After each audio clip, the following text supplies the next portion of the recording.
Hey everyone. Well, tonight I've had a little bit of an issue with my caravan, and this may help a lot of you out there with other vehicles. I keep getting a code PO300, the random misfire code, and what would happen with my caravan, I'd be driving down the highway, and all of a sudden it would start to sputter, but it wouldn't die or anything, and the check engine light would come on. And after about 30 seconds, it actually started to flash like it was really something really catastrophic going on. Something bad was going to happen. So I actually did get it home. And once I got it home and let it cool down and we came back out and started it back up, well, the check engine light was off and the code was gone. So I had to take it out and drive it again. And when I did take it out and drive it again, I got it to come back on. And I tucked my engine checker on. And here is a picture of what it showed.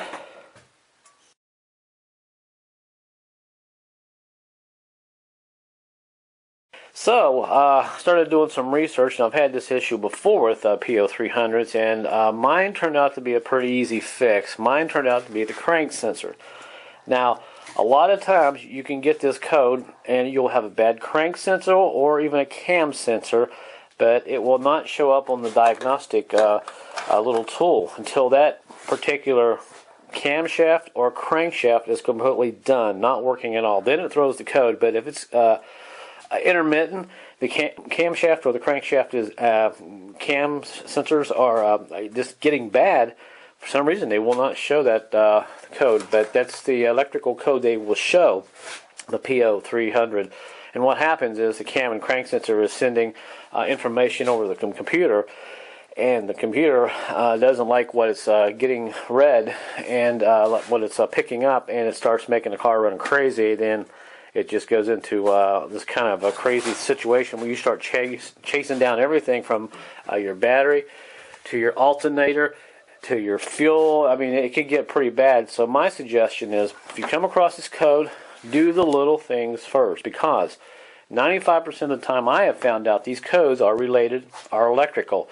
And for my case, it was just a $18 crank sensor. Now, I would suggest, if you have this problem, go ahead and do that. Just change out your crank sensor, go from there, because that's the one that's usually giving everybody a lot of trouble.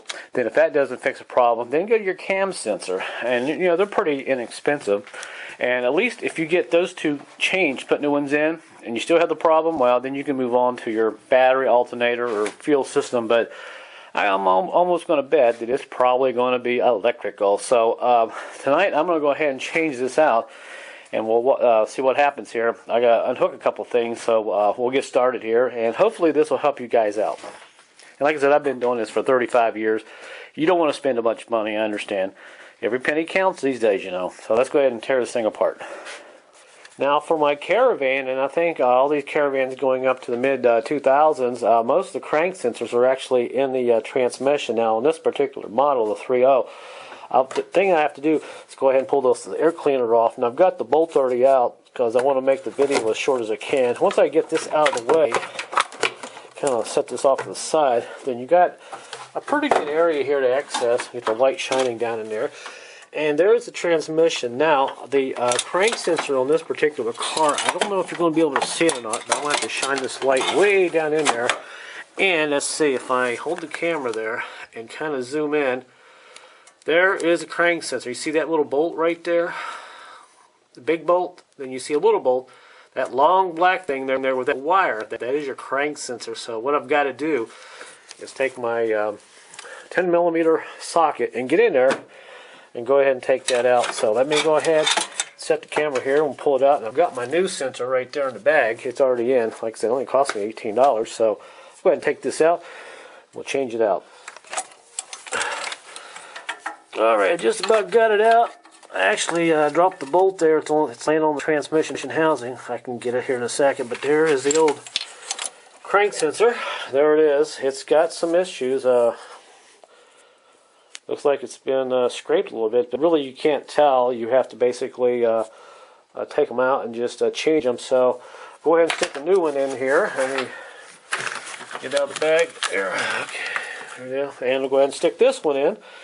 Hopefully this will get the problem is I'm going to have to fish that bolt out down there. It's a little tight, but once you get your hand down in there, it usually works out pretty good. So let me go ahead and get that in there.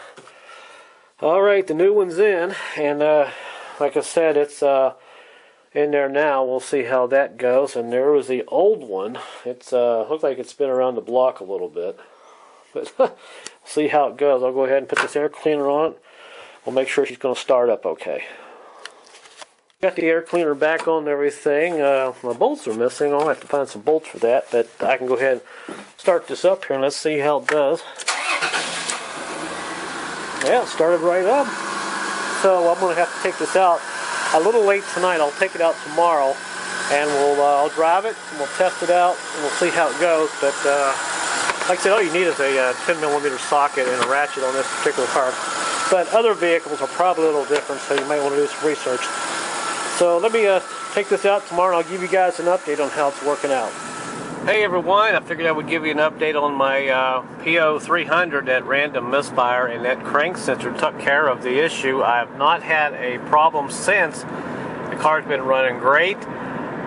Not even a shake, not even a sputter, so it looks like it was a crank sensor. So you might want to start with your sensors, check your cam sensor, and get for your crank sensor. Like I said, the crank sensor will not throw a code until it's dead, and by that time your vehicle won't start at all, and if you hook a scan tool up, you'll know it's the crank sensor.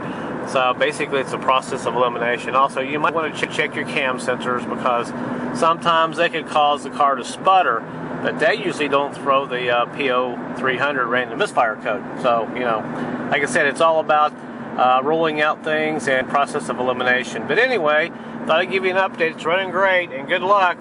And don't pull your hair out. Just start from the bottom and work your way up. All right? Thanks for watching, everybody, and be safe out there.